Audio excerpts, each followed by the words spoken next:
العلي العظيم. أعوذ بالله من الشيطان اللعين الرجيم. بسم الله الرحمن الرحيم. الحمد لله رب العالمين، والحمد لله الذي نور قلوبنا بمحبة علوية، والحمد لله الذي جعلنا من المتمسكين بولاية المرتضوية، والحمد لله الذي فرض مودته على العربية والعجمية، وعلى مبلغ رسالاته الإلهية سيدنا ومولانا ومولى الثقلين جد الحسن والحسين أبي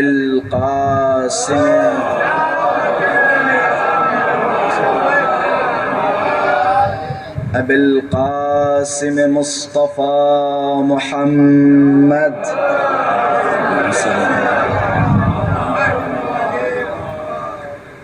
اللهم صل وسلم وزد وبارك على صاحب الدعوة النبوية والسولة الحيدرية والعصمة الفاطمية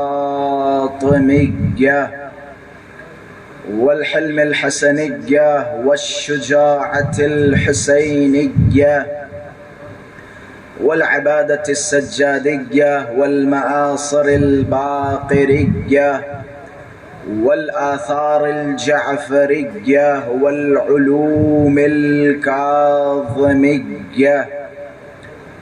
والحجج الرضوية والجود التقوية والنقابة النقوية والهيبة العسكرية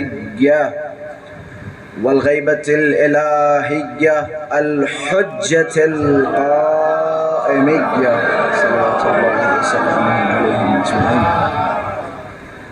اللهم عجل لوليك الفرج والعافية والنصر، واجعلنا من أعوانه وأنصاره.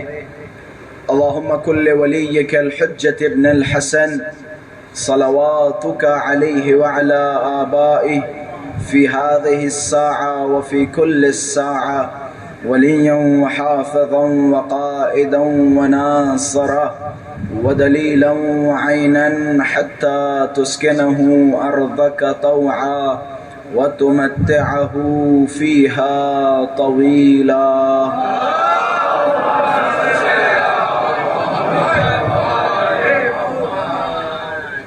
أما بعد، فقد قال رسول الله: مع القرآن والقرآن مع علي لن يتفرقا حتى يرد علي الحوض. وجود ذوالجود نازنین امام زمان عجل اللہ تعالی فرجہ الشریف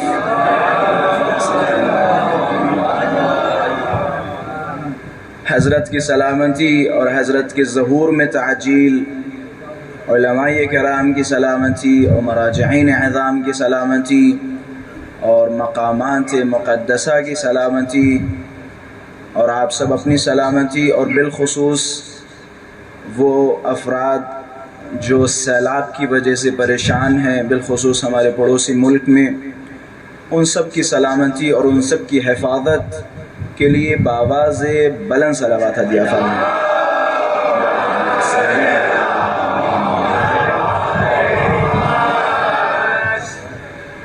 میرے خیال سے یہ نکتہ بھی بیان کرتا چلوں، صلوات آل محمد کے ناموں پہ بھیجنا واجب ہے. حالانکہ صلوات آپ دن بھر بیچتے رہیں، پوری مجلس 1 گھنٹے کی صلوات کی رکھ لیں، اس سے بہتر کیا ہو سکتا ہے؟ لیکن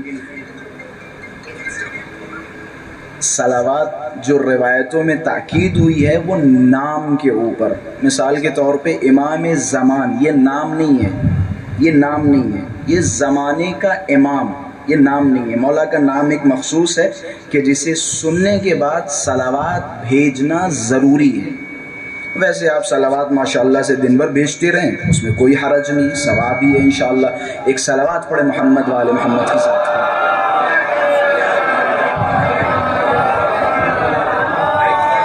مائک تھوڑا سا آگے کر دیں، ایک صلوات پڑھے محمد والے محمد کی ذات پر۔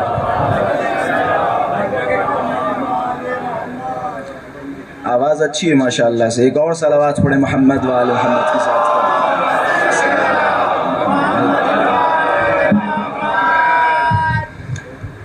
عزیزان محترم، ایک مشہور و معروف حدیث کی تلاوت کا شرف حاصل کیا۔ حدیث کچھ اس طرح سے ہے، میں نے جو جملات رسول اللہ سے نقل کیے اور آپ حضرات کے سامنے بیان کیے، یہ جملات برادران اہل تسنن کی کتابوں میں بھرپور موجود ہیں، اور میں نے فی الحال جو الفاظ آپ حضرات کے سامنے بیان کیے وہ الفاظ حاکم نیشاپوری صاحب نے اپنی کتاب میں نقل کیے، اور وہی الفاظ ذہبی صاحب نے بھی اپنی کتاب میں ام المؤمنین حضرت ام سلمہ سے نقل فرمائے۔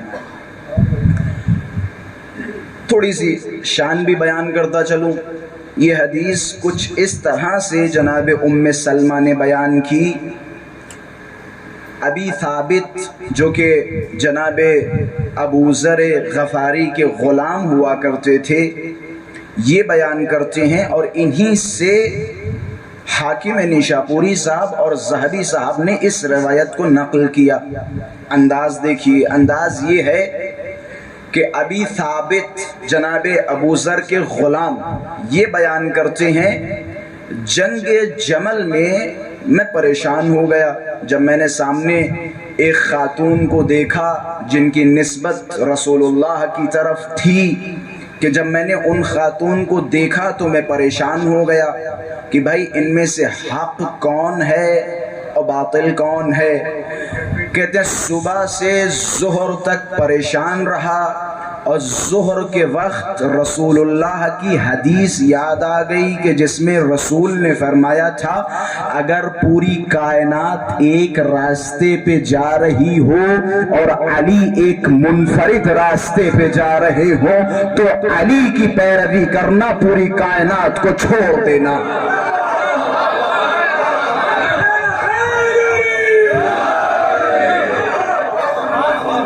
کہ اگر پوری کائنات، کوئی قید نہیں ہے خاتون کس کھیت کی مولی، اگر پوری کائنات ایک راستے پہ جا رہی ہو اور علی ایک راستے پہ جا رہے ہوں تو پوری کائنات کو چھوڑ دینا اور علی کی پیروی کرنا۔ یہ ابی ثابت یہ جملات ام المؤمنین حضرت ام سلمہ کی خدمت میں آئے اور آنے کے بعد بتایا کہ ایسا ایسا ہوا، ظہر تک میں پریشان رہا، پھر ظہر کے بعد میں نے فیصلہ کر لیا کہ علی کی پیروی کرنا ہے اور علی کے ساتھ رہ کے ان سے جنگ کرنا ہے۔ اب جیسے یہ الفاظ ابی ثابت نے اپنی زبان سے جاری کیے، ام سلمہ کے چہرے پہ مسکراہٹ، مسکراتے ہوئے فرمایا احسنت، کہ کیا خوب تم نے فیصلہ کیا، تم نے فیصلہ عین رسول اللہ کے قول کے مطابق کیا، کیونکہ میں نے رسول اللہ کو یہ کہتے سنا کہ علی قرآن کے ساتھ ہے اور قرآن علی کے ساتھ ہے۔ علی قرآن کے ساتھ ہیں اور قرآن علی کے ساتھ ہے. جہاں جہاں قرآن وہاں وہاں علی، اور جہاں جہاں علی وہاں وہاں قرآن.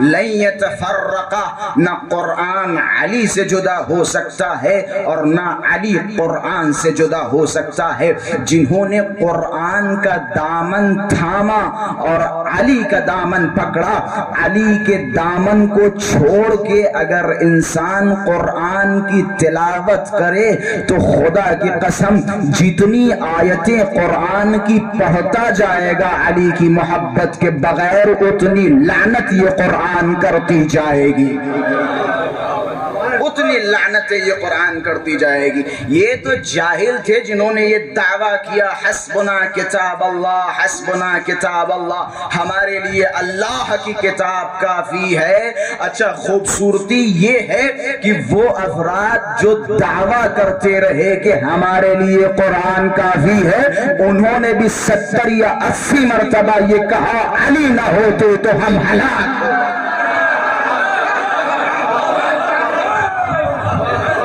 جو یہ دعویٰ کرتے تھے ہمارے لیے قرآن کافی، وہ بھی یہ بار بار کہتے تھے لولا علی لہلک فلاں، اگر علی نہ ہوتے تو فلاں صاحب کا قصہ تمام ہو چکا ہوتا، فلاں صاحب ہلاک ہو چکے ہوتے. دعویٰ. اچھا، بعض افراد ہم پہ الزام لگاتے ہیں کہ بھیا شیعہ قرآن کے ساتھ کسی حجیت کے قائل ہیں، قرآن کے مقابل میں اہل بیت کو لاتے. ہم نے کہا غلط فہمی ہے آپ کی. ہم تو اہل بیت کو قرآن سے بھی بلند و بالا سمجھتے ہیں. بھائی جملوں کی قدر کیجیے. قرآن ہے کاغذ، قرآن ہے صامت، اہل بیت ہے ناطق. اہل بیت کا احاطہ ہے قرآن پر، اہل بیت کی قیمومیت ہے قرآن پر، اہل بیت کی قرآن پہ قیمومیت ہے. کہنے لگے وہ شیعہ قرآن کے ساتھ کسی حجیت کے قائل ہے. ہم نے کہا وہ تو تم بھی کسی حجیت کے قائل ہو کہ نہیں ہمارے لیے تو اللہ کی کتاب کافی ہے. ہم نے کہا اچھا، کس نے کہا تمہارے لیے اللہ کی کتاب کافی ہے؟ بھائی اہل علم تشریف فرما ہے. کس نے کہا تمہارے لیے قرآن کافی ہے؟ کیا قرآن نے کہا کہ تمہارے لیے قرآن کافی ہے؟ بھائی اگر آپ یہ کہتے اور یہ بتاتے کہ قرآن نے کہا ہے تمہارے لیے قرآن کافی، تب تو میں مان لیتا کہ بھائی قرآن آپ کے لیے حجیت ہے اور قرآن آپ کے لیے کافی ہے. لیکن جب آپ سے پوچھا جائے کہ جب آپ کہتے ہیں ہمارے لیے قرآن کافی ہے اور آپ سے جب پوچھا جائے اما بتائیں کس نے کہا آپ کے لیے قرآن کافی، تو آپ کہتے ہیں فلاں صاحب نے فرمایا قرآن کافی. ہم نے کہا اس کا مطلب تو یہی ہوا نا کہ تم بھی قرآن کے ساتھ کسی حجیت کے قائل ہو، بس فرق اتنا ہے تم اس کے دروازے پہ جا رہے ہو جسے خود کچھ نہیں آتا، ہم اس کے دروازے پہ جا رہے ہیں جو سلونی سلونی قبل ان تفقدونی کا نعرہ لگا.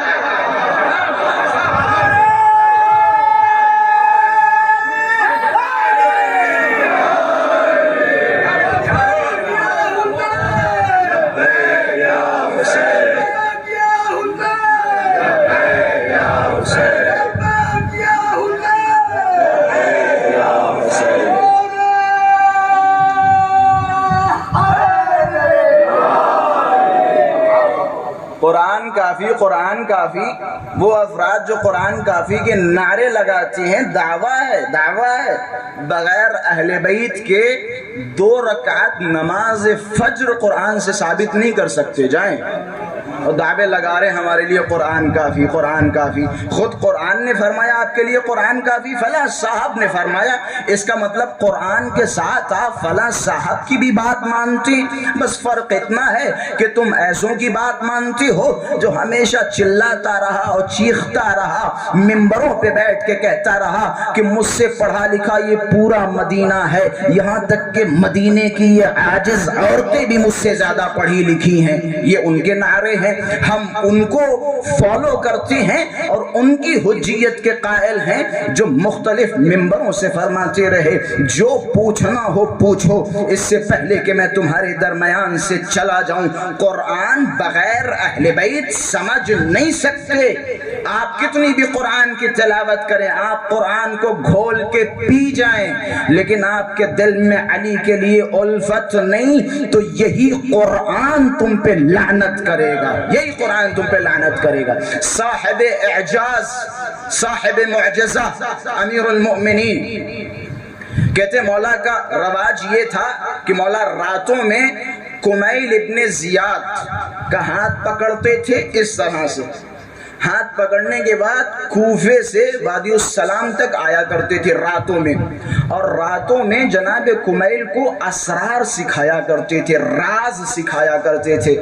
کمیل کو جانتے نا، دعائے کمیل، انشاءاللہ نجف اشرف جائیں گے اور جناب کمیل کی زیارت سے مشرف ہوں گے تو جناب کمیل کے زیارت نامے میں لفظ موجود ہے، لفظ یہ ہے سلام ہو علی صاحب الاسرار، اس انسان پہ سلام ہو جو امیر المؤمنین کا رازداں ہوا کرتا تھا، یہ جناب کمیل۔ اچھا غور کیجئے گا، مولا علی کیا کرتے تھے، کمیل کا اس طرح سے ہاتھ پکڑتے تھے اور کوفے سے نکلتے تھے راتوں میں، اور پھر کمیل کو گھول گھول کے علوم پلایا کرتے تھے، اسرار سکھایا کرتے تھے۔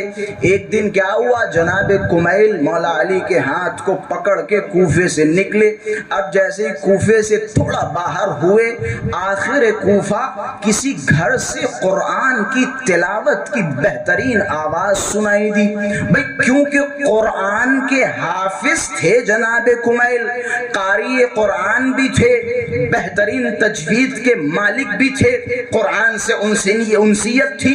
اب جب انہوں نے قرآن کی بہترین آواز سنی تو کمیل ٹھہر گئے، رک گئے، اور رکنے کے بعد مولا کی طرف خطاب کیا کہ مولا یہ دیکھیں کتنی بہترین آواز ہے، کتنی دل نشیں آواز ہے، مولا یہ جنتی گھر ہے، اس کی آواز دیکھیں، ملائکہ سن کے اس کی آواز محب ہو جائیں۔ مولا نے جیسے ہی دیکھا، اچھا یہاں روک کے ایک جملہ کہتا چلوں، ہم جب حج پہ جاتے ہیں اور حج کر کے واپس آتے ہیں تو ایک دوسرے سے کہتے ہیں ہمیں کیا نورانی ماحول تھا، اور کیا بہترین حفاظ قرآن تھے، اور کیا بہترین تلاوت کی آوازیں تھیں، اور کیا بہترین اذانوں کی آوازیں تھیں۔ میں نتیجہ ابھی نہیں بتاؤں گا، نتیجہ مولا علی اور کمیل کے درمیان کا بتاؤں گا، ان باتوں کا فیصلہ خود کر لیجئے گا۔ کمیل نے کہا مولا کیا خوبصورت آواز ہے، کیا خوبصورت قرائت ہے، مولا یہ تو جنتی گھر لگ رہا ہے۔ مولا نے خیز بھری آنکھوں سے کمیل کی طرف دیکھا کہ کمیل تم تو میرے دسترخوان پہ بیٹھنے والے ہو، تم نے اتنی بڑی غلطی کیسے کر دی؟ کہ مولا وہ کیسے کہ انسان کو پہچاننے کا یہ طریقہ کب سے ہو گیا کہ انسان کو پہچاننے کا طریقہ یہ نہیں ہوتا بلکہ میرا ذکر کرو، اگر مجھ سے محبت کرتا ہے تو جنتی ہوگا۔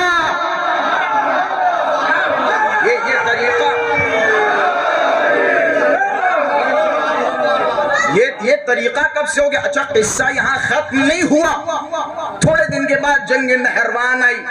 جنگ نہروان سے پہلے کمیل کو بلایا، کمیل سے کہا کمیل یہ جو جنگ نہروان ہے ہمارے 10 بھی نہیں مریں گے، یا بنا روایت ہمارے 8 بھی نہیں مریں گے اور ان کے 8 بھی نہیں بچیں گے۔ جنگ نہروان شروع ہوئی۔ اب جب جنگ نہروان ختم ہو گئی ویسا ہی ہوا جیسا مولا نے فرمایا تھا۔ مولا کے لشکر میں 8 تک نہ مرے، ان کے لشکر سے 8 بھی نہ بچے۔ اب امیر المؤمنین نے ذوالفقار نکالی، ذوالفقار سے جنگ لڑی، اور جنگ لڑنے کے بعد مولا کے ہاتھوں میں ذوالفقار ہے اور ذوالفقار سے خون ٹپک رہا ہے۔ خون بھرے ہاتھوں سے اسی طرح کمیل کے ہاتھ سے ہاتھ ملایا کہ کمیل آؤ میرے ساتھ چلو۔ ایک ایک لاشیں پہ مولا نے ذوالفقار رکھی کہ اسے پہچانتے ہو، اسے پہچانتے ہو، اسے پہچانتے ہو۔ ایک کٹے ہوئے سر کے پاس پہنچے، مولا نے ذوالفقار رکھی کہ کمیل ذرا اس سر کی طرف دیکھو، کیا اس سر کو پہچانتے ہو؟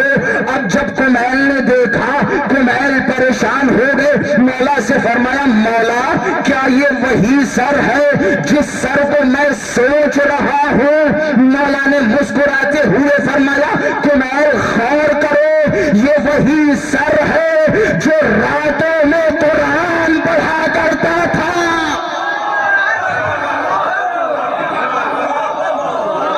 کہ یہ وہی سر ہے.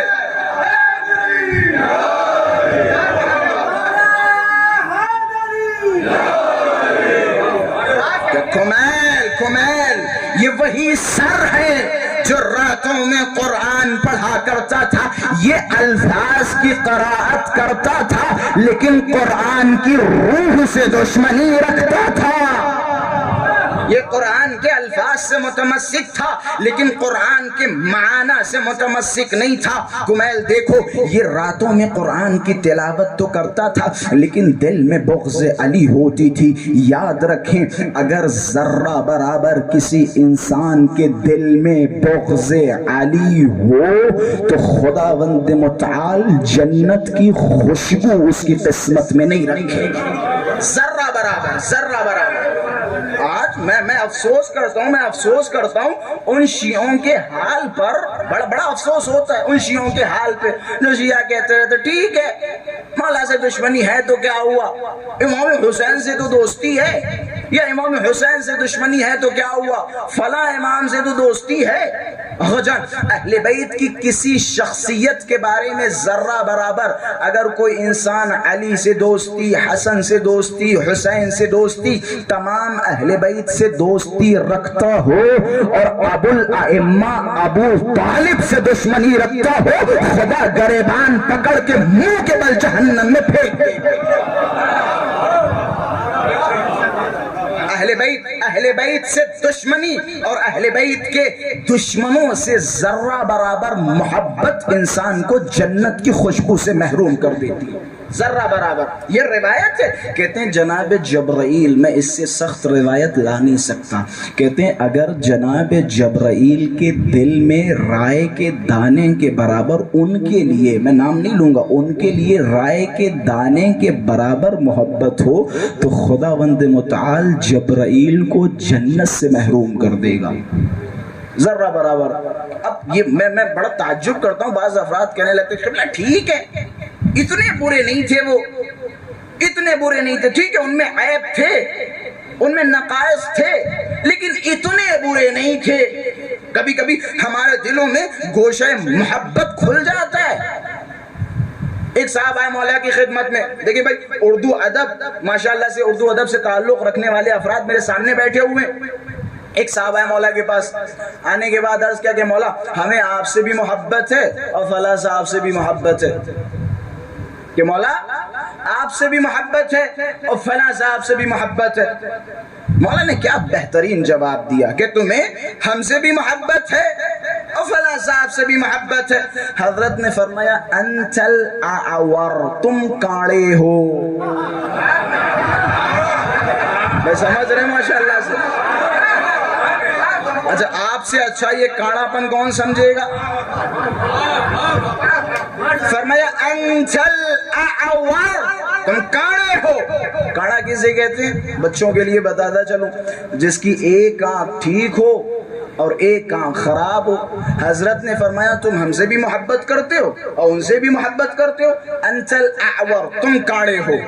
تمہارا علاج کیا ہے؟ تمہارا علاج یہ ہے کہ یا تو کھل کے ہم سے محبت کرنے لگو، بینا بن جاؤ، یا پھر ان کی صفوں میں جا کے اندھے بن جاؤ.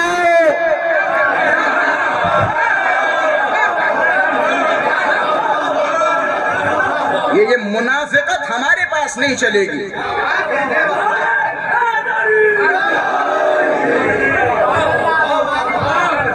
انت الاعور، تم کاڑے ہو. یا تو پھر بینا ہو جاؤ، کھل کے علی علی کرو، یا پھر علی کے دامن کو چھوڑو، جاؤ اندھے ہو جاؤ، کھل کے ان کی طرف چلے جاؤ. منافقت نہیں چلے گی، منافقت نہیں چلے گی. خلاصہ مولا متقیان نے ذوالفقار رکھی. اچھا اس قصے کو بھی تمام کر دوں. ذوالفقار رکھی، کمیل سے کہا کمیل اس سر کو جانتے ہو؟ یہ وہی سر ہے جو راتوں میں قرآن کی تلاوت کیا کرتا تھا. راتوں میں قرآن کی تلاوت کیا کرتا تھا. اتنے میں وہاں مالک اشتر بھی موجود تھے. اچھا آپ کو پتہ ہے مولا کی اس تلوار کو ذوالفقار کیوں کہا جاتا ہے؟ 8ویں مولا کے پاس کوئی صاحب گئے اور 8ویں مولا سے پوچھا کہ مولا علی کی اس تلوار کو ذوالفقار کیوں کہا جاتا ہے؟ مختلف وجوہات علماء خطبہ ذاکرین سے آپ حضرات نے سنی. اب دیکھیں مولا نے کیا فرمایا. مولا نے فرمایا علی کی تلوار کو ذوالفقار اس لیے کہتے ہیں کیونکہ جس پر یہ پڑتی تھی اسے دونوں جہاں میں فقیر بنا دیتی تھی. ذوالفقار دو فقر، جس پہ پڑتی تھی اسے دنیا میں بھی فقیر. بھائی دنیا میں اس سے بڑا فقر کیا ہو سکتا ہے کہ علی کی تلوار پڑی زمانے نے تھوکا. بھائی زمانہ تھوک رہا ہے نا. جن کے اوپر علی کی تلوار پڑی، کیا کوئی کہہ سکتا ہے کہ وہ جنتی ہے؟ بھائی علی کی تلوار جس پہ پڑ جائے جہنم کی مہر اس کے سینے پر، نہ دنیا میں کچھ کر پائے اور نہ ہی آخرت میں کچھ کر پائیں گے، کیونکہ علی کی ذوالفقار یعنی دونوں جہاں میں فقیر بنا دیتی. اچھا اسی جنگ میں یہ بھی ایک بڑا لطیف نکتہ ہے، اسی جنگ میں مالک اشتر، کبھی کبھی شاگرد اور استاد کے درمیان ڈیبیٹ ہو جاتا ہے. مالک اشتر دوڑتے ہوئے امیر المومنین کے پاس آئے، کیونکہ ماشاءاللہ سے مالک اشتر بھی شجاع تھے، بہادر تھے. مالک اشتر نے امیر المومنین سے خطاب کرتے ہوئے فرمایا کہ حضرت آپ نے کتنے لوگوں کو مارا؟ کہ 100. کہ مولا 99 تک ہم بھی پہنچ گئے، صرف ایک نمبر سے چوک گئے. یہ میں اپنے الفاظ میں کہہ رہا ہوں. مالک اشتر نے مولا سے فرمایا کہ بس ایک نمبر سے مس ہو گئے، نہیں تو ہم آپ کے برابر ہو جاتے. حضرت مسکرایا اور مسکراتے ہوئے فرمایا کہ مالک تمہارے مارنے میں اور ہمارے مارنے میں بہت فرق ہے. تمہارے مارنے میں، یہ تمہارے تلوار چلانے میں اور ہمارے تلوار چلانے میں بہت فرق ہے. تم اندھا دھن تلوار چلاتی ہو، علی کی ذوالفقار پہلے دیکھتی ہے. اگر 7ویں پشت میں کوئی علی والا ہوتا ہے تو تلوار ہٹ جاتی ہے.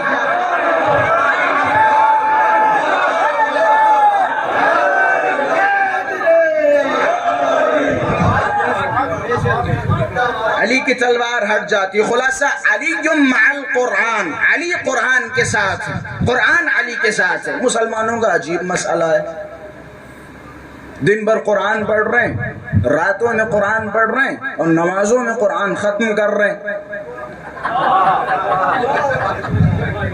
قرآن روز پڑھ رہے ہیں، علی نہیں سمجھ میں آ رہا ہے. قرآن پڑھ رہے ہیں، علی نہیں سمجھ میں آ رہا ہے. گائے کا گوشت سمجھ میں آ جاتا ہے، ید اللہ سمجھ میں نہیں آتا ہے. اللہ کا ہاتھ سمجھ میں نہیں آتا ہے. وجہ اللہ کی بات آئے، وجہ اللہ سمجھ میں نہیں آتا. اللہ کا چہرہ، اللہ کا ہاتھ، اللہ کی آنکھیں، یہ نہیں سمجھ میں آتی. اور قرآن روز پڑھتے ہیں، قرآن روز پڑھتے ہیں، خوب محنت سے پڑھتے ہیں، خوب لہلا رہلا کے پڑھتے ہیں. اور پڑھنا بھی چاہیے، پڑھنا چاہیے، اس میں کوئی قباحت نہیں. خوب قرآن پڑھیں، قرآن سے متمسک ہوں، قرآن سے تمسک حاصل کریں. لیکن شرط ہے قرآن سے آپ کا تمسک اسی وقت کام آئے گا جب علی سے تمسک ہو. علی کے بغیر یہ آپ کا قرآن سے تمسک آپ کے حق میں کوئی فائدہ پہنچانے والا تو نہیں ہے. اچھا قرآن دن بھر پڑھ رہے ہیں لیکن قرآن کی آیتوں سے اور قرآن کی روح سے اور قرآن کے معنی سے غافل ہے. کہنے لگے امیر المؤمنین رسول اللہ کے زمانے میں معجزہ دکھاتے تھے اور بعض مردوں کو بھی زندہ کیا. کہ اس وقت جو علی نے مردہ زندہ کیا تھا وہ کالی کملی والے کی چادر کا کمال تھا. علی کا کیا کمال؟ رسول اللہ کا کمال تھا، علی کا کیا کمال؟ اچھا رسول اللہ کے بعد حضرت کوفے تشریف لائے، شور مچا کہ جوان مر گیا ہے. اس کے گھر والے جوان کو لے کے مولا متقیان کی خدمت میں آئے. مولا نے فرمایا کس لیے آئے ہو؟ کہ مولا اسے کسی نے مار دیا، ہم آپ کی خدمت میں آئے ہیں تاکہ آپ اسے زندہ کر دیں. بھائی نتیجے میں ساتھ دیجئے گا کہ مولا ہم آئے ہیں تاکہ آپ اسے زندہ کر دیں۔ مولانا نے کہا کس لیے؟ کہ ہم پتہ کرنا چاہتے ہیں اس کا قاتل کون ہے۔ مولانا نے کہا وہ تو میں ایسے ہی تمہیں بتا سکتا ہوں، وہ تو میں ایسے ہی بتا سکتا ہوں، لیکن یہ تعریف ان لوگوں کی ہے جو مولا کی خدمت میں آئے اور یہ سوال کیا، کیونکہ انہیں پتا تھا کہ جب ایسی شخصیت کے پاس جاؤ تو ڈیمانڈ چھوٹی نہیں بلکہ بڑی کرو کہ مولا آپ اسے زندہ کریں، ہم اس کے منہ سے سننا چاہتے ہیں۔ مولا نے بلایا کہ کوفے والوں آ جاؤ، ابو ذر آ جاؤ، مقداد آ جاؤ، قمبر آ جاؤ۔ مولا نے سب کو بلایا اور بلانے کے بعد اس مردے کی چارپائی پہ خوبصورت جوان لیٹا ہوا حضرت نے اپنی لات ماری اور لات مار کے فرمایا کہ اٹھ جا، تجھے علی نے باذن اللہ زندہ کر دیا ہے۔ اب مردہ جیسے ہی اٹھا علی کے مبارک چہرے کی طرف دیکھا اور دیکھنے کے بعد السلام علیک یا امیر المؤمنین، اب بتانا شروع کیا کہ مجھے میرے چچا نے مارا، کیونکہ میں نے چچا کی بیٹی کو طلاق دے دی تھی، لہٰذا چچا نے مجھے مار دیا۔ اچھا یہاں سے دو فرقے بنے، ایک فرقہ وہ جو علی کو بڑھانے لگا اور دوسرا فرقہ وہ جو علی کو جادوگر کہنے لگا۔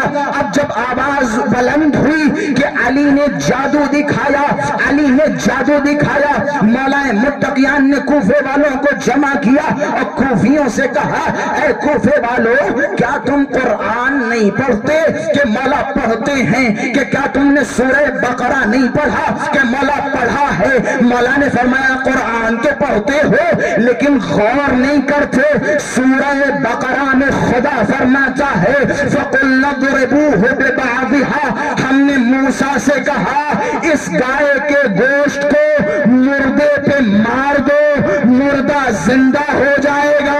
اے کوفے والوں، گائے کے معجزے پہ یقین رکھتے ہو، علی کے معجزے پہ یقین نہیں۔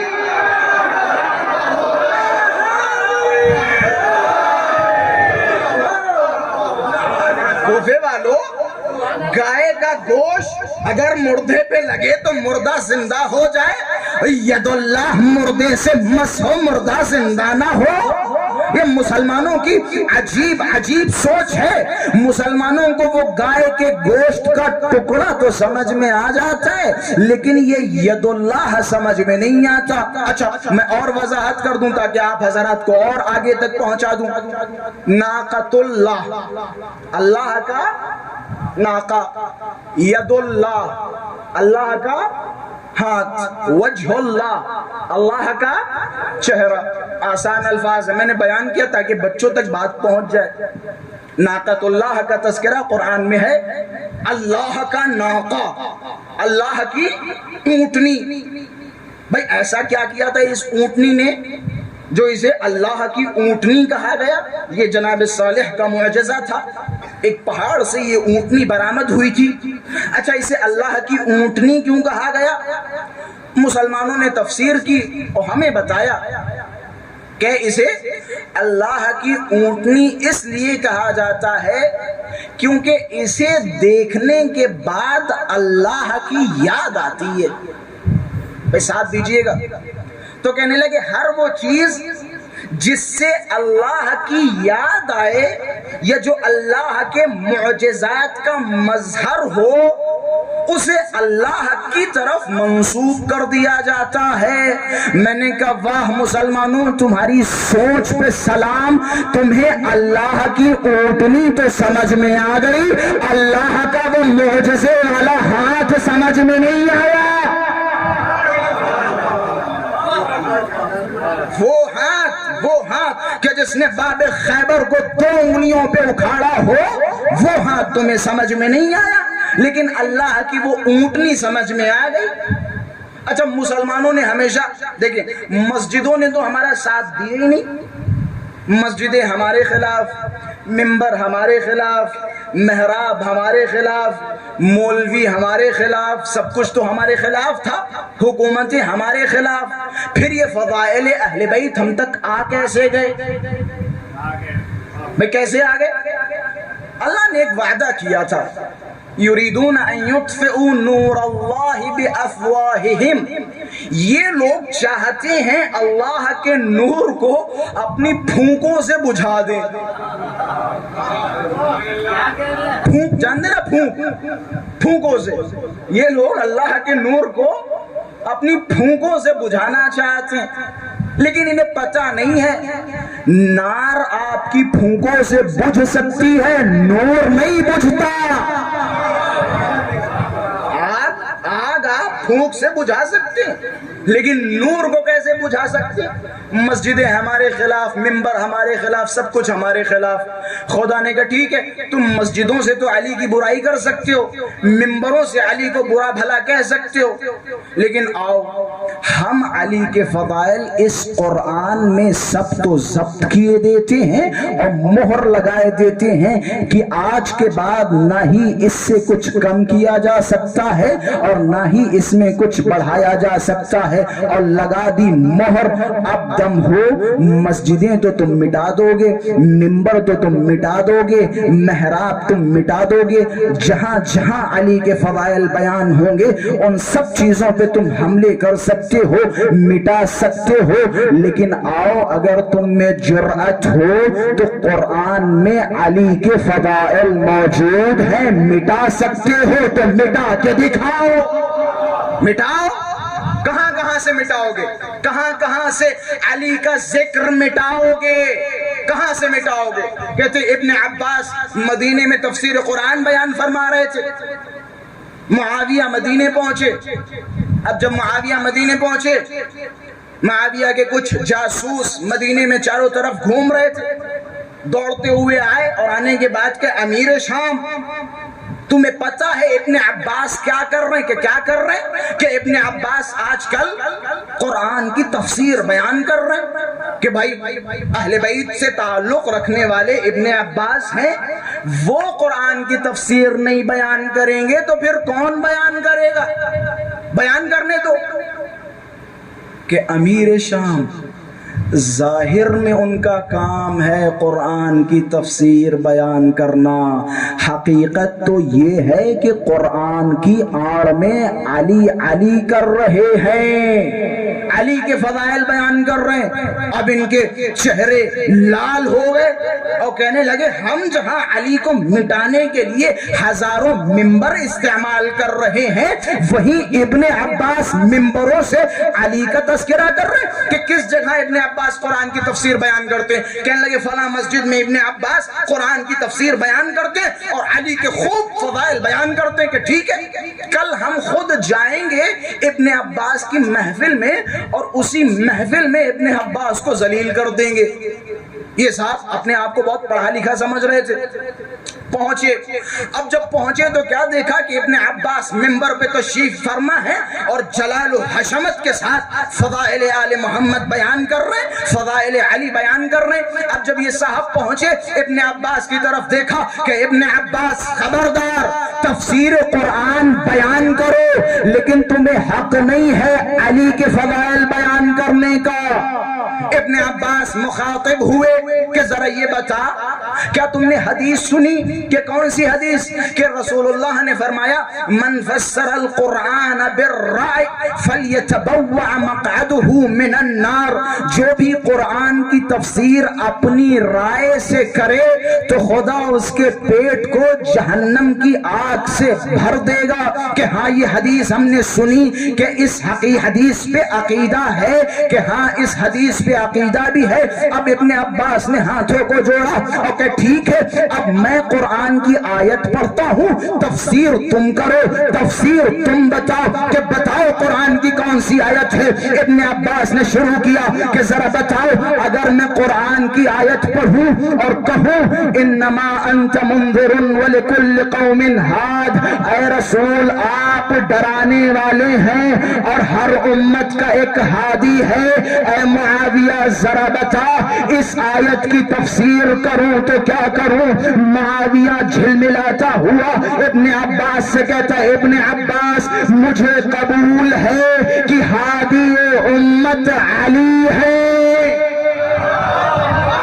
کہ ہادی امت علی علی ہیں، لیکن کیا ضرورت تو قرآن کی اس آیت کی تلاوت کر رہے؟ قرآن تو بہت بڑا ہے نا، قرآن کی کوئی اور آیت کی تلاوت کرو۔ ابن عباس نے فرمایا ذرا بتا، اگر میں کہوں انما یرید اللہ لیذھب عنکم الرجس اہل البیت ویطہرکم تطہیرا، اب ذرا بتا اگر اس آیت کی تفسیر کرنا چاہوں تو کیا کروں؟ معاویہ کہنے لگا ابن عباس مجھے پتا ہے یہ آیت پنجتن کی شان میں نازل ہوئی، اس آیت میں علی شامل ہیں، لیکن کیا ضرورت ہے؟ قرآن تو بہت بڑا ہے نا، قرآن کی کوئی اور آیت سنا۔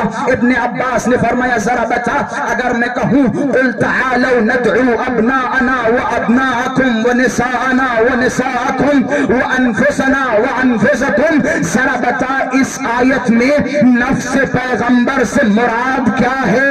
عجب نہیں، معاویہ نے ابن عباس کی طرف دیکھا اور کہ ابن عباس مجھے پتا ہے نفس پیغمبر کوئی اور نہیں، علی کی ذات ہے، علی کی ذات ہے، لیکن کیا ضرورت؟ قرآن تو بہت بڑا، میں نے کہا تھا نا قرآن نہ علی سے جدا ہے نہ علی قرآن سے جدا ہے۔ اب معاویہ نے کہا ابن عباس قرآن تو بہت بڑا ہے، قرآن کی کوئی اور آیت سناؤ، صرف وہی آیتیں کیوں سنا رہے ہو جن میں علی موجود ہے؟ دوسری آیتیں سناؤ۔ ابن عباس نے فرمایا ذرا بتا، اگر میں کہوں انما ولیکم اللہ ورسولہ والذین آمنوا الذین یقیمون الصلاة ویؤتون الزکاة وهم راکعون، ذرا بتا اس آیت سے مراد کیا ہے؟ اب معاویہ نے بتانا شروع کیا کہ ابن عباس علی حالت رکوع میں تھے، سائل سب کے پاس گیا، ہر دروازے سے خالی ہاتھ آیا، لیکن جب علی کے پاس آیا علی نے انگلی بڑھائی، سائل نے انگوٹھی نکالی، خدا نے آیت نازل کی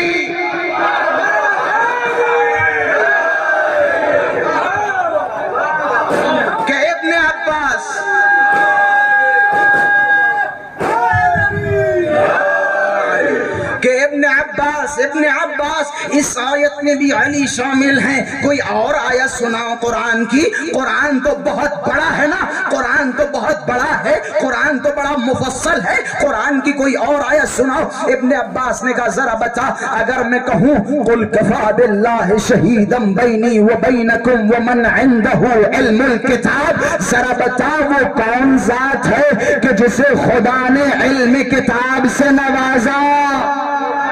بتا وہ کون سی ذات ہے جسے خدا نے علم کتاب سے نوازا؟ اب معاویہ ابن عباس کی طرف مخاطب ہوتے ہوئے کہتا ہے ابن عباس معلوم ہے اس آیت میں بھی علی مراد ہیں، لیکن کوئی اور آیت سنا۔ اب ابن عباس نے سنایا کہ ذرا بتا، اگر میں کہوں قل لا اسألکم علیہ اجرا الا المودۃ فی القربى، اب مجھے بتا اس آیت کی تفسیر کیا ہے؟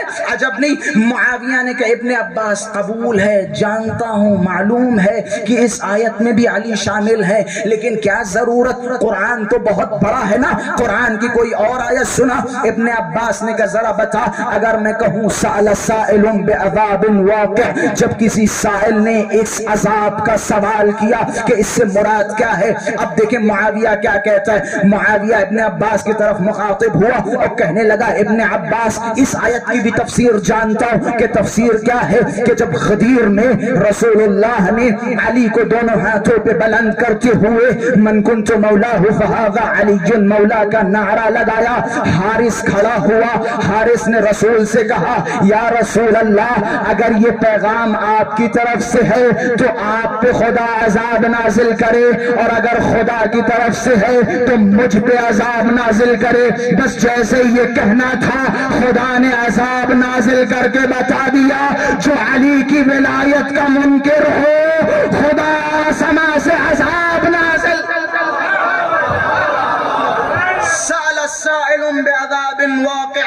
لیکن کیا ضرورت ہے ابن عباس، قرآن تو بہت بڑا ہے، قرآن تو بڑا مفصل ہے، قرآن کی کوئی اور آیت سناؤ. اب ابن عباس نے کہا معاویہ ذرا بتا، اگر میں کہوں عما یتساءلون عن النبأ العظیم، ذرا بتا یہ بڑی خبر کون ہے؟ معاویہ کہتا ہے ابن عباس پتہ ہے، معلوم ہے، بڑی خبر کوئی اور نہیں، علی کی ذات ہے. لیکن کیا ضرورت، قرآن تو بہت بڑا ہے نا، قرآن کی کوئی اور آیت سنا. ابن عباس نے فرمایا ذرا بتا واعتصموا بحبل اللہ، اللہ کی رسی کو مضبوطی سے تھام لو. ذرا بتائیے اللہ کی رسی کیا ہے؟ معاویہ کہتا ہے ابن عباس رسول اللہ نے فرمایا حبل اللہ المتین علی کی ذات ہے، اللہ کی مضبوط رسی علی ہے. لیکن کیا ضرورت، قرآن کی کوئی اور آیت بتا. ابن عباس نے فرمایا ذرا بتا، اگر میں کہوں وَيُطْعِمُونَ الطَّعَامَ عَلَى حُبِّهِ مِسْكِينًا وَيَتِيمًا وَأَسِيرًا، کہ جس نے اللہ کی محبت میں ایک دن مسکین کو کھانا کھلایا، ایک دن اسیر کو کھانا کھلایا، ایک دن فقیر کو کھانا کھلایا، ذرا بتائیے کون سی ذات ہے؟ اب معاویہ کہتا ہے علی حالت روزہ میں دسترخواں بچھایا، فقیر آ گیا، دسترخواں اٹھایا، فقیر کو دے دیا. دوسرے دن حالت روزہ میں دسترخواں بچھایا، یتیم آ گیا، دسترخواں اٹھایا، یتیم کو دے دیا. تیسرے دن حالت روزہ میں دسترخوان بچھایا، اسیر آ گیا، دسترخوان اٹھایا، اسیر کو دے دیا. لیکن ابن عباس قرآن تو بڑا مفصل ہے نا، قرآن تو بہت بڑا ہے نا، کیا ضرورت ہے تو قرآن کی ان آیتوں کو پڑھ رہا ہے؟ جا قرآن کی کوئی اور آیت سنا. اب یہاں سے بیداری چاہوں گا. ابن عباس نے فرمایا ذرا بتا اے معاویہ، اگر میں کہوں یا ایھا الرسول بلغ ما انزل الیک من ربک وان لم تفعل فما بلغت رسالته، ذرا بتا وہ کون سا پیغام تھا جس پیغام پہ خدا رسول کو دھمکی دیتے ہوئے کہہ رہا اگر یہ پیغام نہ پہنچایا تو گویا کچھ نہ پہنچایا؟ کون سا پیغام ہے؟ اب دیکھیں معاویہ کہتا ہے ابن عباس مجھے پتا ہے رسول نے سارا اسلام پہنچایا. آخر میں خدا نے کہا یا رسول اللہ اگر آپ نے یہ پیغام ولایت نہ پہنچایا تو گویا کچھ نہ پہنچایا. لیکن ابن عباس مجھے کیوں پریشان کر رہے ہو؟ قرآن تو بہت بڑا ہے نا، قرآن کی کوئی اور آیت سناؤ. اب ابن عباس ہیں کون؟ علی کے شاگرد. ابن عباس جلال و حشمت کے ساتھ کھڑے ہوئے اور معاویہ کی آنکھوں میں آنکھیں ڈالی اور فرمایا ذرا بتا اگر میں کہوں الیوم اکملت لکم دینکم واتممت علیکم نعمتی ورضیت لکم الاسلام دینا، ذرا بتا اس آیت کی تفسیر کرنا چاہوں تو کیا کروں؟ اب معاویہ جھلملاتا ہوا، کیونکہ معاویہ سے پہلے ابن عباس کہہ چکے تھے نا جو بھی قرآن کی تفسیر اپنی رائے سے کرے تو خدا اس کے شکم کو آتش جہنم سے بھر دیتا ہے. اب معاویہ تو پھنس چکا تھا، اب کہے تو کیا کہے. اب جیسے ہی سنا کہ ابن عباس رسول اللہ نے سب کچھ کیا، نمازیں پہنچائیں، روزہ پہنچایا، لیکن خدا نے یہ نہیں کہا کہ آج میں تم سے راضی ہو گیا، خدا نے یہ نہیں کہا کہ اسلام مکمل ہو گیا. لیکن جب غدیر کا میدان سجا، علی کو ہاتھوں پہ بلند کیا، ولایت کا اعلان ہوا، خدا نے کہا آج میں راضی ہو گیا.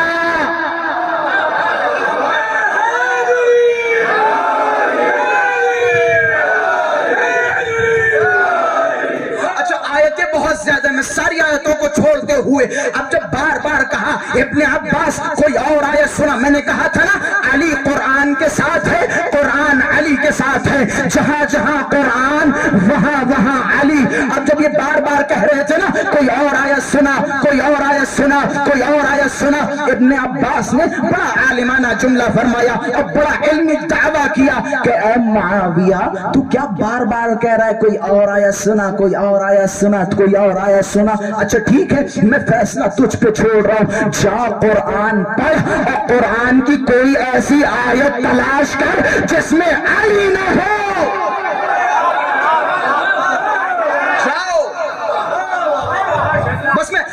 معراج پہ لے کے جا رہا ہوں فضائل علی کے کہ کوئی آیت ایسی تلاش کر اور مجھے بتا جس میں علی شامل نہ ہو. بھائی یہ کس کا دعویٰ ہے؟ خطیب کا دعویٰ نہیں ہے, ذاکر کا دعویٰ نہیں ہے, ابن عباس کا دعویٰ ہے. کوئی قرآن کی ایسی آیت بیان کر دے جس میں علی شامل نہ ہو. اب معاویہ اپنے گمان کے مطابق گھمنڈ و غرور کے ساتھ کھڑا ہوا اور ابن عباس سے کہا ابن عباس آؤ اس آیت کی تلاوت کرو اور اس آیت کی تفسیر بیان کرو. کہ کون سی آیت؟ کہ بسم اللہ الرحمن الرحیم اذا زلزلت الارض زلزالہا, کہ اس آیت کی تفسیر بیان کرو. اب جیسے انہوں نے یہ آیت پڑھی ابن عباس کے چہرے پہ مسکراہٹ, کہنے لگے معاویہ اپنے گمان کے مطابق جو آیت تم نے پیش کی اتفاق سے اس میں بھی علی موجود ہے, کہ اس میں بھی علی موجود ہے. کہنے لگے وہاں تو سمجھ میں آ رہا تھا لیکن اس آیت میں علی کہاں سے آ گئے؟ کہ معاویہ تجھے نہیں پتا مدینے میں زلزلہ آیا ہوا تھا, لوگ پریشان تھے, کوئی ادھر بھاگ رہا ہے کوئی ادھر بھاگ رہا ہے.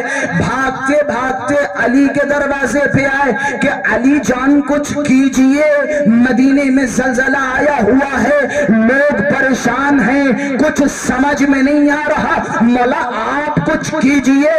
کہتے امیر المؤمنین گھر سے باہر نکلے اور زمین پہ پیر مارا, آیت کی تلاوت کی اذا زلزلت الارض زلزالہا, پھر زمین پہ پیر مارا اور زمین کی طرف خطاب کرتے ہوئے فرمایا اے تراب, ابو تراب تجھے حکم دیتا ہے ٹھہر جا.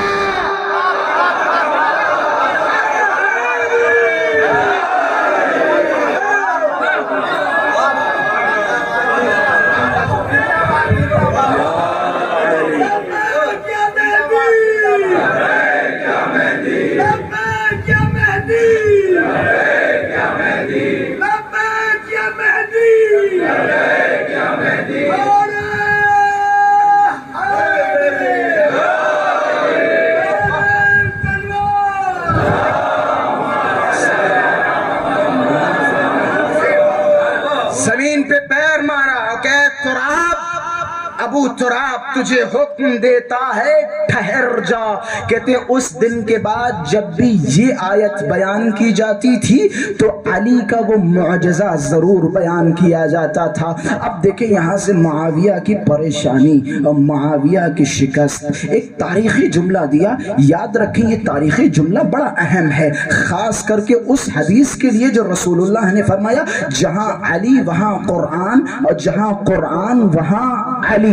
اب جب معاویہ نے قرآن سے علی علی علی علی کے نعرے سنے, اپنے اصحاب کی طرف خطاب کیا اور کہا میں علی کو مٹانے کی کوششیں کر رہا ہوں, منبروں سے علی کے خلاف پروپیگنڈے بنا رہا ہوں, کتابوں سے علی کا ذکر مٹا رہا ہوں, جبکہ قرآن علی کا قصیدہ گا رہا ہے, جبکہ قرآن علی کی قصیدہ خوانی کر رہا ہے. کہ آج ایک فیصلہ کر لیا, کہ فیصلہ کیا ہے؟ کہ فیصلہ یہ ہے کہ جب تک قرآن زندہ ہے علی زندہ ہے. اب اگر علی کو مٹانا ہو تو پہلے قرآن کو مٹاؤ, کیونکہ جب تک قرآن زندہ ہے علی زندہ ہے. اگر آپ کو علی کو مٹانا ہے تو قرآن مٹاؤ, دم ہو تو مٹاؤ. میں نے کہا تھا نا قرآن مٹاؤ. مسلمانوں کو اگر علی سے نفرت ہے تو گویا انہیں قرآن سے بھی نفرت ہے. اگر مسلمانوں کو علی سمجھ نہیں آتا تو قرآن بھی ان کی سمجھ میں نہیں آتا, قرآن بھی سمجھ میں نہیں آتا. اگر قرآن سمجھ میں آتا تو وجہ اللہ وجہ اللہ وجہ اللہ قرآن میں کتنی بار تکرار ہوا. تمہیں قرآن کا وہ وجہ اللہ سمجھ میں نہیں آ رہا ہے, کبھی ساتھی نہیں دیا, تمہیں وجہ اللہ سمجھ میں نہیں آتا, ناقۃ اللہ سمجھ میں آ جاتا ہے, تمہیں گائے کا گوشت سمجھ میں آ جاتا ہے لیکن علی کا ہاتھ سمجھ میں نہیں آتا ہے. تمہیں کیا سمجھ میں آتا ہے؟ یہ وہ ابو نعیم اصفہانی کے بڑے خوبصورت جملات یہی وجہ اللہ کے نیچے لکھتے ہیں. میں نے شروع میں ایک جملہ کہا تھا نا، ممبروں نے ساتھ نہیں دیا، بس میں آخری منزل کی طرف ہوں، ممبروں نے ساتھ نہیں دیا، محراب نے ساتھ نہیں دیا۔ اگر ہمارا سب سے محکم کوئی ہمارے لیے دلیل ہے یا ہمارے لیے سب سے محکم کوئی برہان ہے تو وہ یہ قرآن مجید ہے، قرآن مجید ہے۔ اور قرآن مجید بغیر علی کے سمجھ میں نہیں آنی۔ وہ افراد جو بعض اوقات کہتے ہیں قرآن کو سینے سے لگائے ہوئے اور اسی سینے میں بغض علی رکھے ہوئے ہیں، قرآن سینے سے لگائے ہوئے اور بغض علی اسی سینے میں۔ صفین کا واقعہ جانتے ہیں آپ؟ صفین میں مولا متقیان کھڑے ہیں، ایک لعین نے قرآن کو نیزے پہ بلند کر دیا۔ اب جب قرآن نیزے پہ بلند ہو گیا تو لوگ علی کو تک و تنہا چھوڑ کے بھاگ گئے۔ مولا فرما رہے کہاں جا رہے ہو؟ کہ علی قرآن نہیں دیکھتے؟ مولا متقیان کو سمجھا رہے ہیں، جو قرآن پہ قیمومیت رکھتا ہے اسے سمجھا رہے ہیں کہ قرآن کے پیچھے جا رہے ہیں۔ مولا فرما رہے ہیں مت جاؤ، وہ قرآن نہیں دھوکہ ہے، دھوکہ، کہ مت جاؤ اس طرف۔ جب مولا متقیان آگے بڑھے تو علی کے خلاف کھڑے ہو گئے وہی خوارج، اور کہنے لگے علی قرآن سے لڑ رہے ہیں، علی قرآن سے لڑ رہے ہیں۔ مولا نے ایک خوبصورت جملہ رہتی دنیا تک فرمایا، جب انہوں نے الزام لگایا نا کہ علی قرآن کے خلاف لڑ رہے ہیں، قرآن کے خلاف قیام کر رہے ہیں، ہم علی کو چھوڑ کے قرآن کے پیچھے جا رہے ہیں، مولا نے ان سب کو اپنی طرف مخاطب کیا کہ سنو کہ جس قرآن کی طرف تم جا رہے ہو وہ محض کاغذ ہے، کاغذ۔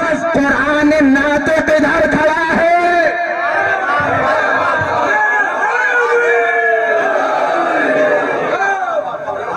کہ وہ ایک کاغذ ہے، قرآن ناطق ادھر کھڑا ہے، قرآن ناطق ادھر کھڑا ہے۔ قرآن ناطق کو چھوڑ کے قرآن صامت سمجھ میں نہیں آئے گا۔ قرآن ناطق سے متمسک ہو، قرآن ناطق سے جب متمسک ہو جاؤ گے تو ید اللہ بھی سمجھ میں آ جائے گا، وجہ اللہ بھی سمجھ میں آ جائے گا۔ جب قرآن ناطق سے جو قرآن ناطق سے متمسک ہوئے انہیں وجہ اللہ بھی سمجھ میں آیا اور عین اللہ بھی سمجھ میں آیا اور ید اللہ بھی سمجھ میں آیا۔ مسلمان کہتے ہیں وہ شیعہ شرک کرتے ہیں کہ علی کو اللہ کا ہاتھ اور اللہ کی آنکھیں اور اللہ کا نمیدن فلاں فلاں فلاں، شیعہ شرک کرتے ہیں۔ اچھا ابو نعیم اصفہانی کو جانتے ہیں؟ کہنے لگے ہاں جانتے ہیں۔ کیا ابو نعیم اصفہانی پہ کسی اہل سنت ہمارے بھائیوں میں کسی میں جرأت ہے جو ابو نعیم اصفہانی پہ انگلی اٹھائے؟ نہیں اٹھا سکتا۔ ابو نعیم اصفہانی اتنے پائے کہ عالم دین، ابو نعیم اصفہانی لکھتے ہیں۔ اچھا اس سے زیادہ کہوں، شیعوں کو چھوڑے، خلیفہ دوم کو جانتے ہیں؟ مانتے ہیں؟ اگر ہم نے یہی جملے ان سے ثابت کر دیے تو کسی میں جرأت ہے جو کہے کہ وہ مشرک تھے؟ ہے کسی میں جرأت؟ ہے کسی میں ہمت؟ ابو نعیم اصفہانی لکھتے ہیں، کہتے ہیں خلیفہ دوم کی حکومت کا دور تھا، پہلا حج تھا۔ میں عین اللہ اور وجہ اللہ سمجھا ہوں کیونکہ میں نے عین اللہ اور وجہ اللہ پہلے ہی چھیڑا تھا، بس وہیں پہ اختتام کر رہا ہوں۔ قرآن سمجھ میں نہیں آتا تو عین اللہ بھی سمجھ میں نہیں آئے گا، عین اللہ سمجھ میں آ گیا تو قرآن بھی سمجھ میں آ جائے گا۔ ابو نعیم اصفہانی کو جانتے؟ کہنے لگے ہاں جانتے۔ ابو نعیم اصفہانی بیان کرتے ہیں، کہتے ہیں خلیفہ دوم کا پہلا حج خلافت کے دوران میں، پہلا حج کہ حج کے لیے پہنچے۔ اب جیسے ہی حج پہ پہنچے تو ایک صاحب دوڑتے ہوئے خلیفہ دوم کے پاس آ گئے۔ میں بڑی توجہ سے سنیے گا، نتیجہ دے رہا ہوں۔ دوڑتے ہوئے خلیفہ دوم کے پاس آئے اور شکایت کی کہ اے خلیفہ مسلمین، علی نے میرے گال پہ تھپڑ مارا ہے اور دلیل یہ ہے کہ دیکھو میرا چہرہ پھر گیا ہے۔ پتہ چلتا ہے جس کے گال پہ علی تھپڑ مارے اس کے چہرے پھر جاتے ہیں، اس کے چہرے پھر جاتے ہیں کہ علی نے گال پہ تماچا مارا ہے۔ کہ اچھا کیوں مارا؟ کہنے لگے حجر اسود کی زیارت کر رہا تھا، وہاں ایک خوبصورت عورت کا خوبصورت ہاتھ رکھا ہوا تھا، مجھے اس کا ہاتھ اچھا لگا تو میں نے بھی اس کے ہاتھ پہ اپنا ہاتھ رکھ دیا۔ اچھا اس فکر کے ہر زمانے میں ہوتے ہیں، اور اور سب سے گندے لوگ پتہ ہے کہ یہاں سے ایک ادبی اخلاقی نکتہ بھی بیان کرتا چلوں، سب سے بدترین اور گندے لوگ وہ ہوتے ہیں جو اجتماعی پروگرامز میں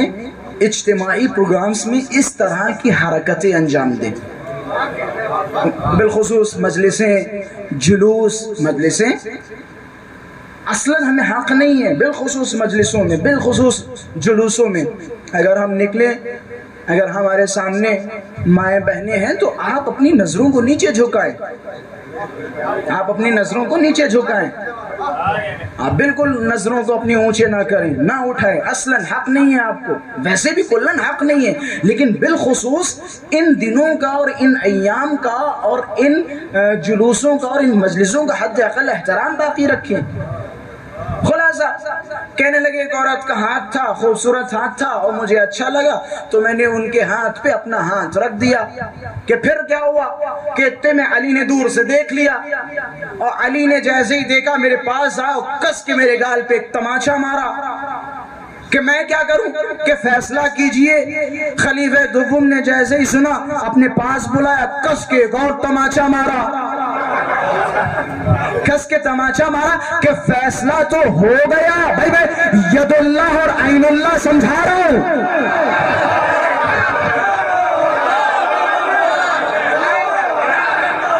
کہنے لگے فیصلہ تو ہو گیا کہ کیسا فیصلہ؟ بھائی عربی کی عبارتوں پہ غور کیجیے گا، کہنے لگے فیصلہ ہو گیا کہ کیسا فیصلہ کہ عین اللہ رأت ید اللہ ضربت، اللہ کی آنکھوں نے دیکھا اور ہاتھ نے مارا۔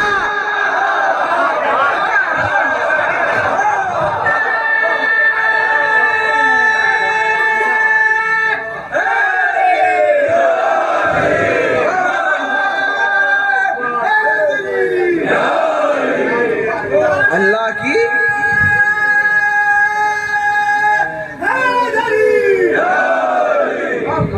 فیصلہ تو ہو گیا، اللہ کی آنکھوں نے دیکھا، اللہ کے ہاتھ نے مارا۔ اچھا اب کیا کریں گے؟ جب شیعہ کہتے ہیں تو انہیں آپ مشرک بنا دیتے ہیں، کافر بنا دیتے ہیں۔ بنا سکتے ہیں کافر و مشرک؟ تمہارا وجود ہی ختم ہو جائے گا، بنا کے دیکھو وجود ختم ہو جائے گا۔ جہاں علی وہاں قرآن، جہاں قرآن وہاں علی۔ اہل بیت کو قرآن سے جدا کیا ہی نہیں جا سکتا، نہیں جدا کیا جا سکتا۔ آپ ہم سے کہتے ہیں آپ صرف ممبروں پہ علی علی کرتے ہیں، آپ صرف ممبروں پہ اہل بیت کے فضائل بیان کرتے ہیں، کبھی ہمارا بھی تذکرہ کر لیا کیجئے، کبھی ہمارے لوگوں کا بھی تذکرہ کر لیا کیجئے۔ ہم نے کہا بھیا ہم نے تو اتنی دیر سے پورا قرآن سنا دیا علی کی فضیلت میں، تم ایک ہی آیت سنا دو، کل ہم بیان کر دیں گے۔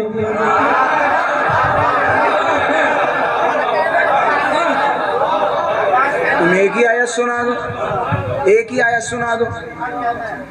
کہنے لگے آپ مجلسیں کرتے ہیں، آپ ماتم کرتے ہیں، خوب شہداء ہیں، ظلم و تشدد کے ساتھ مارا گیا، ہمارے تمام اہل بیت کو، تمام اہل بیت کی شخصیات کو شہید کیا گیا۔ تم کسی ایک آدمی کو دکھا دو جس نے راہ خدا میں ایک تھپڑ بھی مار کھایا ہو، ایک تھپڑ کھایا ہو بتا دو، ایک دو جو اس دنیا سے گئے بھی ہیں جنہیں مارا بھی گیا تو ان کی پرسنل دشمنی میں مارا گیا۔ میں زیادہ ڈیٹیل کے ساتھ بیان نہیں کروں گا، ان کی ذاتی دشمنی تھی۔ ایک غلام تھا، غلام پہ ظلم و ستم ڈھاتے تھے، کوڑے مارتے تھے، تازیانے مارتے تھے، اس نے مار دیا۔ یہ آپ کی ذاتی دشمنی ہے۔ لیکن دین کے نام پہ، مذہب کے نام پہ کسی نے ایک تھپڑ بھی نہیں کھایا، اور مقابلہ کس سے؟ اہل بیت اطہار سے، جنہوں نے راہ خدا میں سب کچھ قربان کر دیا۔ ام حسبت ان اصحاب الکہف والرقیم کانوا من آیاتنا عجبا۔ نہ قرآن اہل بیت سے جدا، نہ اہل بیت قرآن سے جدا۔ حسین نے مولا کا کٹا ہوا سر نو کے نیزہ پر قرآن کی تلاوت کر کے بتا رہا ہے نہ ہم قرآن سے جدا ہیں نہ قرآن ہم سے جدا ہے۔ ام حسبت ان اصحاب الکہف والرقیم کانوا من آیاتنا عجبا، یہ کٹا ہوا سر نو کے نیزہ سے تلاوت کر کے کوفے والوں کو بتا رہا ہے، اے کوفے والوں تم کیا سمجھتے ہو اصحاب کہف کا اتنے 100 سال سونا یا اصحاب رقیم کا زندہ رہنا خدا کی عجیب و غریب نشانی ہے؟ ارے غور کرو، اس سے بڑی نشانی یہ جو تمہارے سامنے کٹا ہوا سر نو کے نیزہ سے تلاوت قرآن کر رہا ہے۔ ابھی حسین کا امتحان ختم نہیں ہوا، حسین کا امتحان ختم نہیں ہوا۔ میں نے ایک جملہ دیکھا، کسی صاحب نے کہیں لکھا ہوا تھا کہ حسین کی شہادت ہو گئی، عباس کی شہادت ہو گئی، قاسم کی شہادت ہو گئی، اکبر کی شہادت ہو گئی، حسین کا امتحان ختم ہو گیا، اب زینب و سجاد کا امتحان شروع ہو گیا کہ حسین کا امتحان ختم ہو گیا۔ مجھے امتحان سیدہ زینب سے کوئی مطلب نہیں ہے، بے شک جناب سیدہ زینب کا امتحان شدید ہے حسین کی شہادت کے بعد، لیکن خدا را یہ جملہ نہ کہیں حسین کا امتحان ختم۔ ابھی حسین کا امتحان ختم نہیں ہوا، ارے حسین کو تو ابھی شام اور کوفے کے بازاروں میں سیدانیوں کے سروں سے نکلتی ہوئی چادروں کو دیکھنا ہے۔ آپ نے بڑی آسانی سے کہہ دیا حسین کا امتحان ختم، ارے حسین کا امتحان کیسے ختم ہوا؟ ذرا جا کے دیکھیں کتنے ایسے مقامات تھے جہاں حسین کا سر نو کے نیزہ سے زمین پہ گرا، جب کسی لعین سکینہ کے گالے پہ تماچے مارے، بال کھینچے، حسین دیکھ نہ سکے سر نو کے نیزہ سے۔ ابھی حسین کا امتحان ختم نہیں ہوا، ابھی عباس کا امتحان ختم نہیں ہوا۔ کہتے جیسے ہی سر عباس کو نو کے نیزہ پہ بلند کیا جاتا تھا، ارے عباس کا سر جب سیدانیوں کے سروں کی طرف دیکھتا تھا تو نو کے نیزہ سے سر عباس زمین پہ آ جاتا تھا۔ ابھی ختم نہیں ہوا امتحان، ابھی حسین کا امتحان ختم نہیں ہوا۔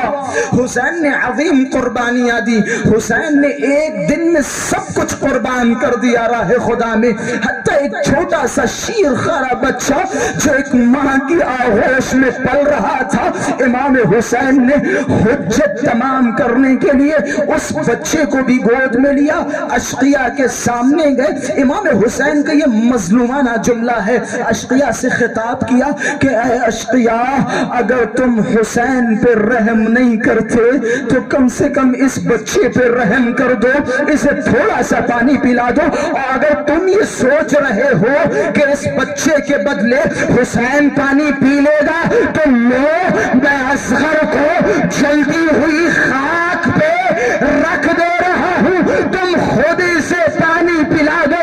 کہتے حسین کا سب سے مظلومانہ جملہ تھا، کہتے حسین نے اصغر کو بلند کیا، اب جیسے ہی بلند کیا فوج اشقیاء میں ہلچل مچا، آواز دی این این حرملا اقتاتلا والحسین، ارے حرملا نے تیر اٹھایا، اصغر کے گلے کا نشانہ لگایا، ارے اصغر کے گلے پہ تیر حسین کے ہاتھوں پہ مچل گیا۔ اجرکم علی اللہ، اجرکم علی اللہ، خدا آپ کو کوئی غم نہ دے سوائے غم مظلوم کربلا کے۔ میں مختصر امام حسین کے مصائب پڑھوں گا، بس تھوڑی دیر میرا ساتھ دے۔ روایتوں کے جملے ہیں، مقتل کہتا ہے امام حسین نے روز عاشورہ اپنا سب کچھ قربان کر دیا، حسین کا سب کچھ تباہ و برباد ہو گیا، اب حسین تک وہ تنہا ہے، کبھی اس طرف دیکھتے ہیں اور چلاتے ہیں این این عباس، عباس، اے میرے بھیا عباس کہاں ہو؟ ارے حسین کو سوار کرنے والا کوئی نہیں ہے، اکبر کہاں ہو؟ میں نے تمہیں سوار کیا تھا۔ ارے قاسم کہاں ہو؟ میں نے تمہیں سوار کیا تھا۔ اب حسین کو کوئی سوار کرنے والا نہ ملا۔ مقتل کے جملے ہیں، جناب سیدہ زینب خیمے سے باہر نکلی، اے میرے ماں جائے حسین، یہ دکھیاری زینب سوار کرے گی، یہ دکھیاری بہن زینب سوار کرے گی۔ بس آخری لمحات امام حسین کے بازو کو پکڑا، اب جیسے ہی سوار کرنا چاہا کہ بھیا حسین ذرا اپنی گردن مجھ تک پہنچائے کہ ماں نے وصیت کی تھی، اور وقت رخصت حسین، حسین کی گردن کو چومنا، ارے یہ گردن ہوگی شمر کا خنجر، اجرکم علی الزہرا، یہ گردن ہوگی شمر کا نحس خنجر ہوگا۔ بس جیسے ہی مولا نے سنا کہ بہن زینب ذرا اپنے بازوؤں کو بڑھاؤ، ارے یہ بازو ہوں گے شمر کے تازیانے، اجرکم علی الزہرا، خدا آپ کو کوئی غم نہ دے، یہ بازو ہوں گے شمر کے تازیانے ہوں گے۔ بس آخری منزل امام حسین کی، امام حسین زلزلہ پہ سوار ہوئے۔ اب کہتے جیسے ہی گھوڑا آگے بڑھا، گھوڑا اپنی زمین پہ رک گیا، اب بڑھنے کا نام نہیں لے رہا۔ حسین نے زلجنا کے کانوں کی طرف گئے کہ اے میرے زلجنا، بس آخری سفر حسین ہے، اس کے بعد یہ حسین تجھے زحمت نہ دے گا، اے زلجنا مجھے مقتل تک پہنچا دے۔ اور یہ بے زبان ہے، بولے تو کیسے بولے، بس اپنے سر کو جھکایا، پیروں کی طرف اشارہ کیا، ارے مولا سینے پہ سونے والی پیروں سے لپٹی ہے، اے زلجنا میرے بابا کو نہ لے جا، اجرکم علی الزہرا۔ بس آخری منزل جب جناب زینب سے پوچھا جاتا تھا نا، اے زینب اولیاء مقام، آپ کے لیے سب سے سخت مرحلہ کیا تھا، سب سے سخت منزل کیا تھی؟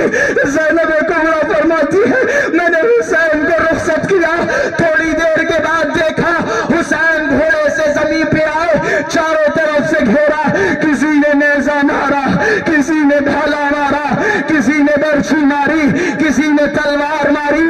اب جس کے پاس کچھ نہ ہوا زمین کربلا پہ جھکا، کربلا کی جلتی ہوئی خاک لی، حسین کے زخموں پہ مارنا شروع کی۔ ارے میں نے دیکھا وَالشِّمْرُ جَالِسٌ عَلَى صَدْرِ الْحُسَيْنِ، ارے شمر نحس نہ جائے حسین کے سینے پہ بیٹھا، خنجر چلایا، ارے دکھیاری ماں ہے، اے شمر میرے ماں جائے کو نامہ، چکیا بھی چکیا بھی